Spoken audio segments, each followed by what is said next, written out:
you know, being confronted with this sense of like, well, I know I'm not perfect and I have issues, but when you do it all right, and this is where you end up anyway, in like a long drawn out legal battle, just trying to, protect your reputation because you got somebody making these false, I mean, I had lawyers calling me up going, "You're dead meat, buddy." And I'm like, "Who is this?"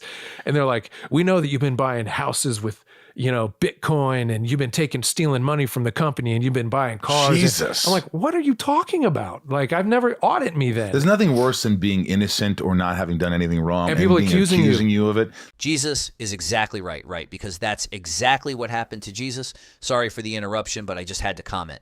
That's a terrible feeling. This person looked me in the eye and said, "If you don't come up to my hotel room right now and give me what I want, I'm going to call TMZ and tell them that you sexually assaulted me, tried to rape me, and by the time you clear it up, everybody will already think that you're that, like it won't matter. The damage will be done."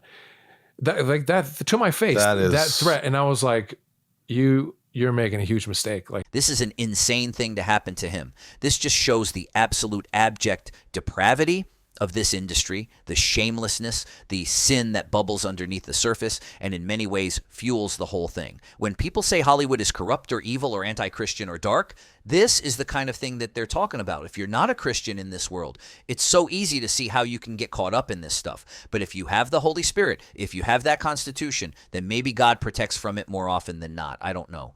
That's not, I mean. And you're feeling this. You're feeling the stress. You're feeling the anxiety. Oh yeah, dude, all that, man. So, I flew home after that conversation, and I lawyered up, to protect myself, and thankfully, like, nothing ever happened. Nothing came of it. But that